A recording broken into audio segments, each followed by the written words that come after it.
Good morning and welcome to our worship here at Waverly Church of Christ this morning. We're so glad to have you. Thank you for coming our way. Have you ever experienced the sting of rejection? I imagine that at some point in time all of us have. It may have been an employer who just said, "You're not what we're looking for," or "We really can't use you at this time." Or maybe the rejection came from a peer group that you respected highly. Perhaps it came from your parents or a family member. Maybe it was from those with whom you had a very close relationship, or perhaps just society in general.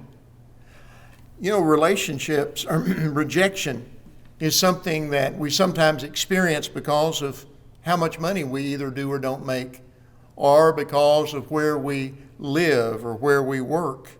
Sometimes it's because of our ethnicity or our sex, excuse me, or our religion, or maybe it's because of our physical characteristics, any disabilities we might have.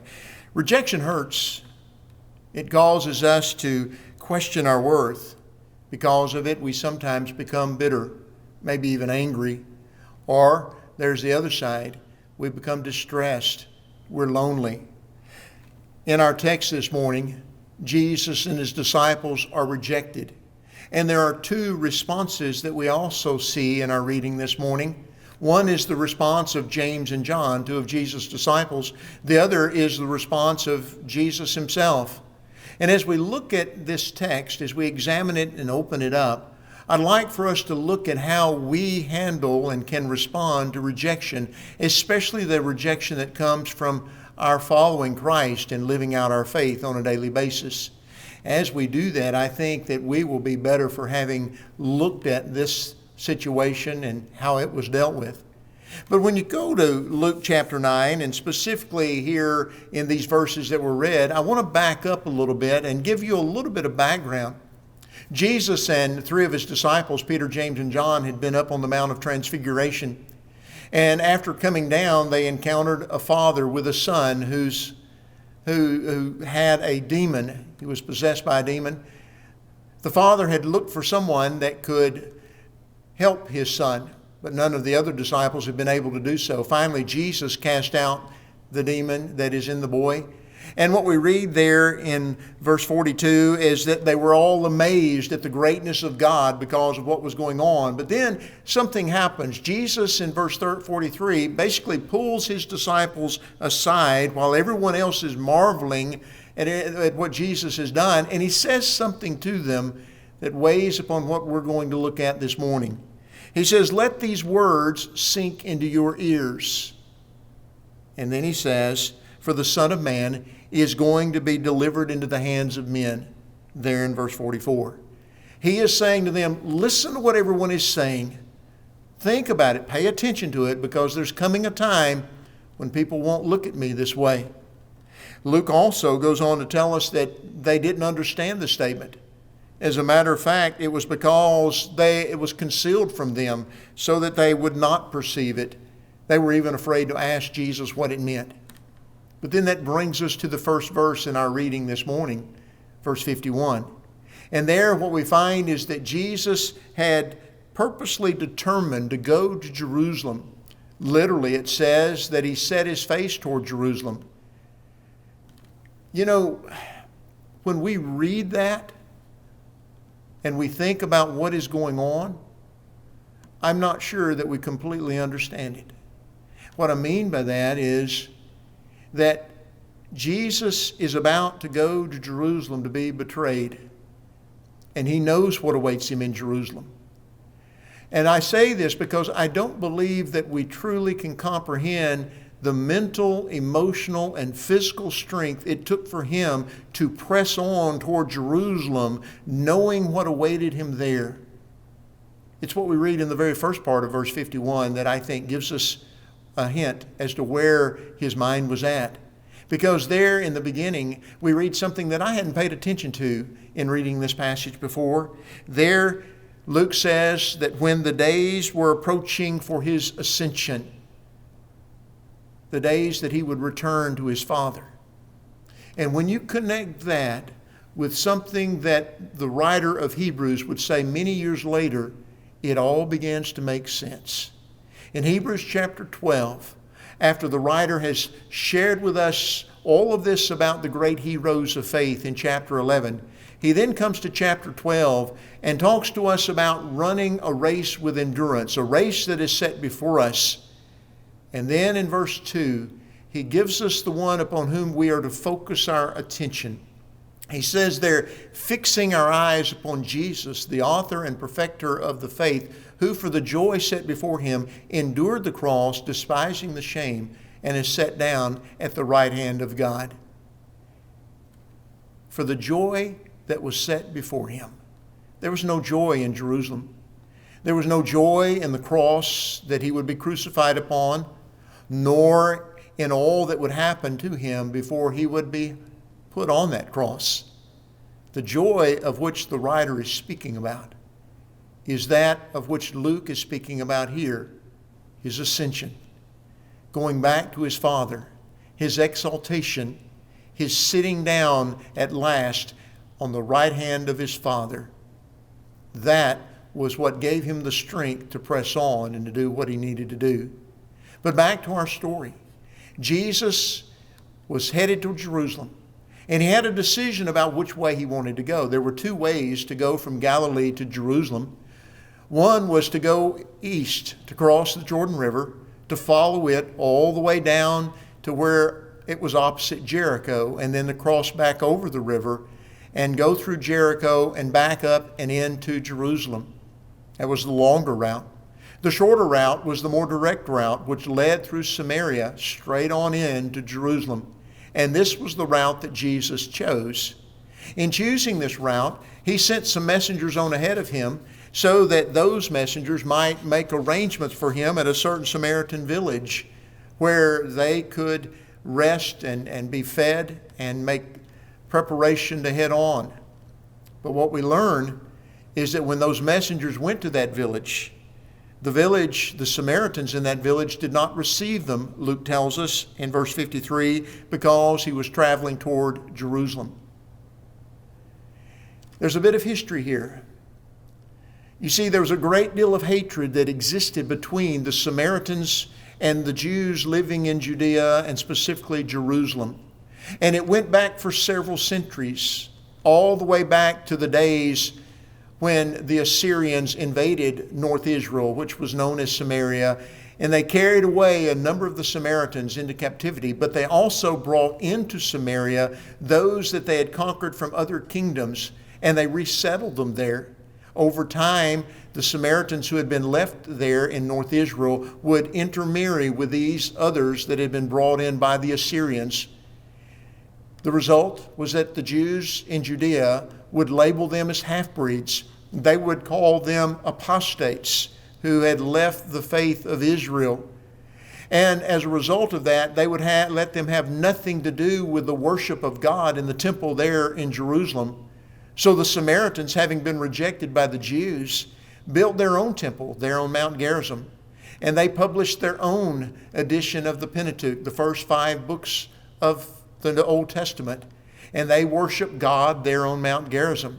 Well, this just angered the Jews even more, so much so that they would openly curse the Samaritans and pray that God would bring them ill. All of this kept going back and forth to the point that the two groups would have nothing to do with each other. Sadly, there are times when Christians behave in the same way. Times when we will have nothing to do with those who are our own. We reject one another.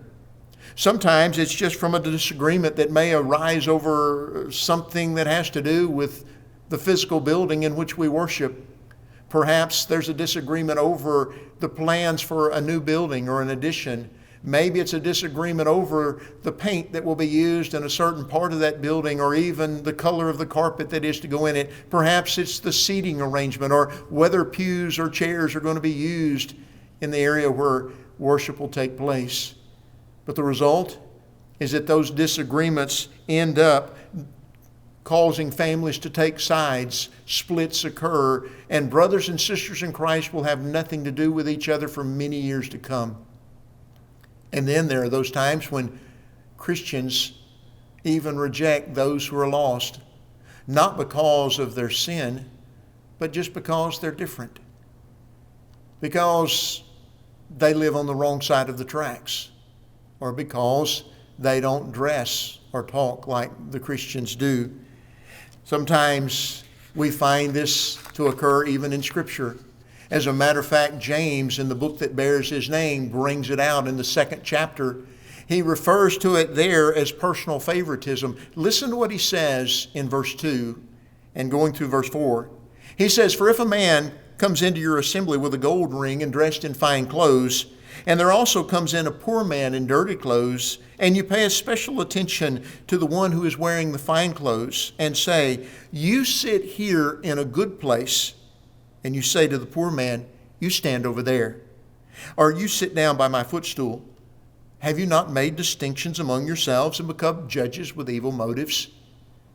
James said it's not right. Evil motives are behind it.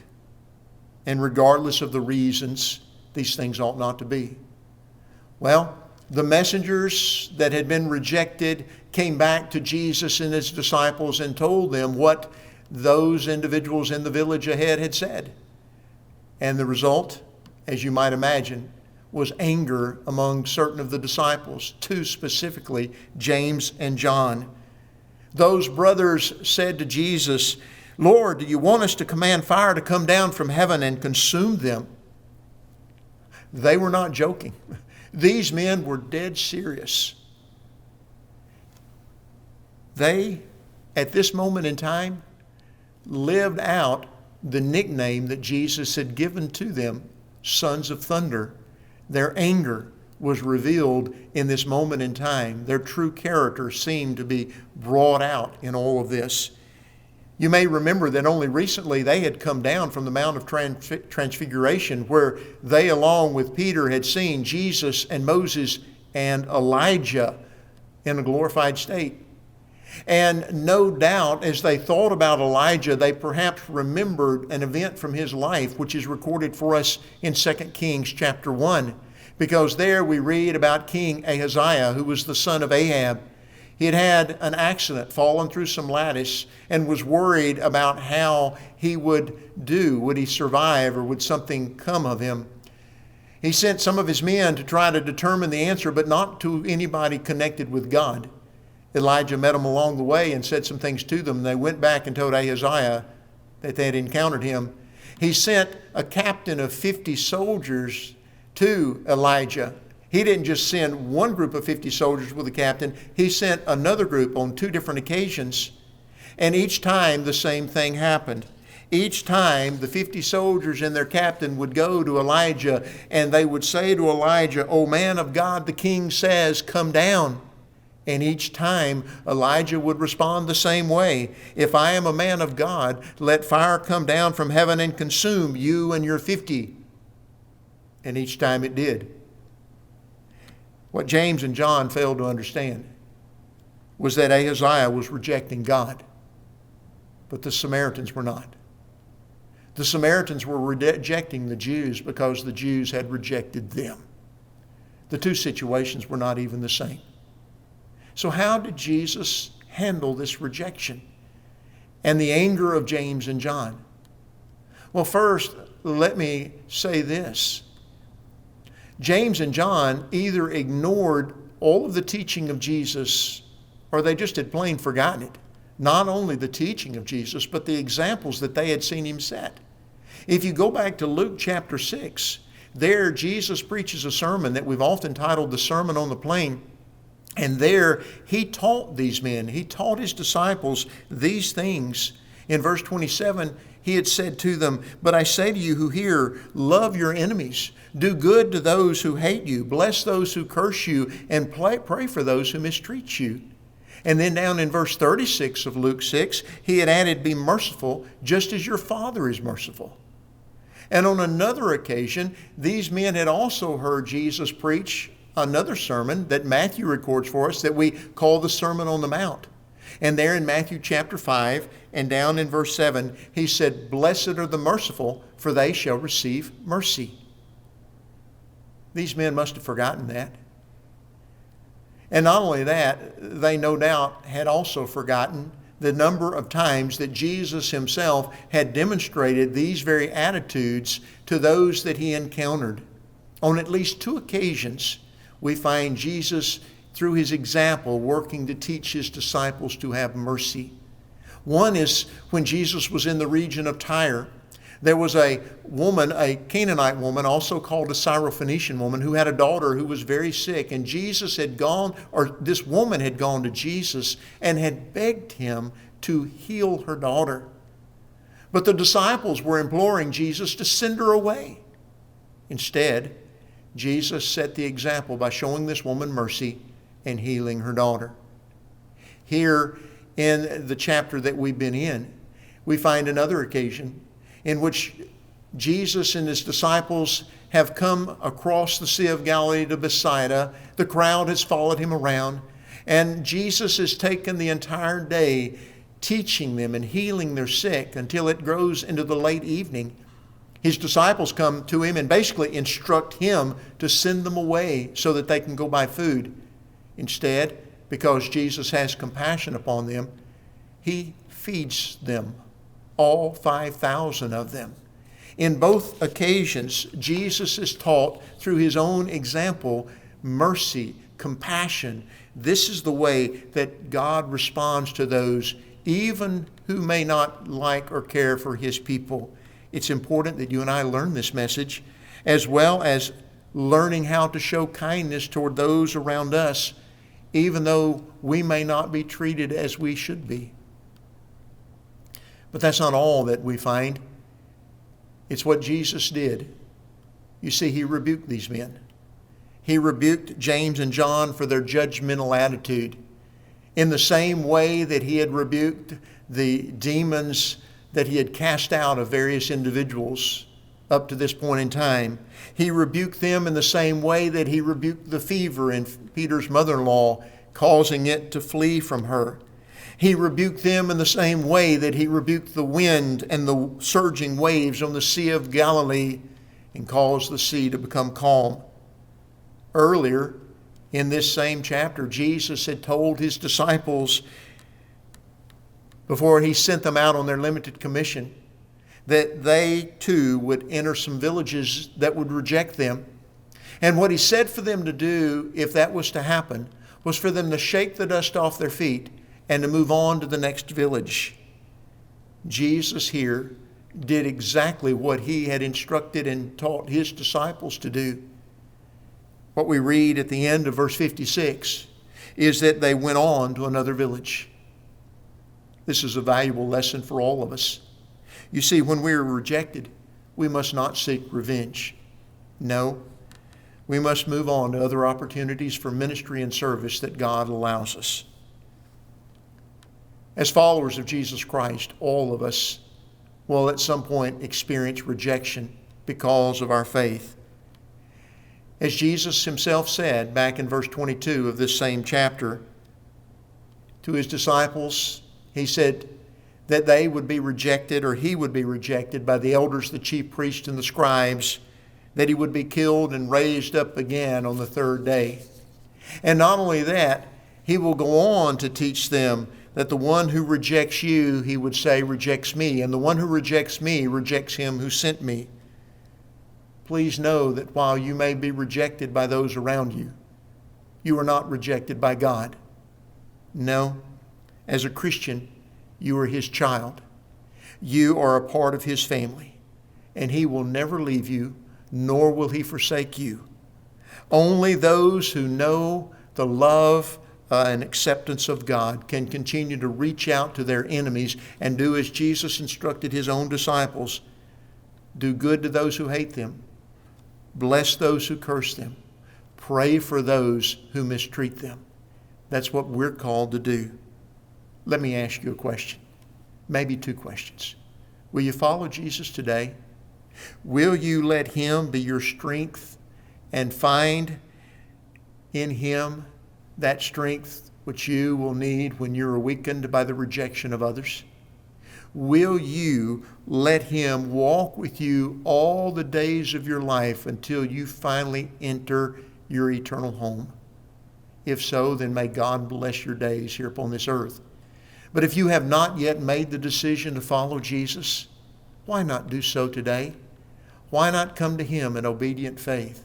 Let him wash your sins away in baptism, and then walk with him all the days of your life through the difficulties that you will encounter, knowing that he will never leave you alone. I pray that you will do that. And I want to thank you for letting us share this time with you, and may God bless and keep you and yours.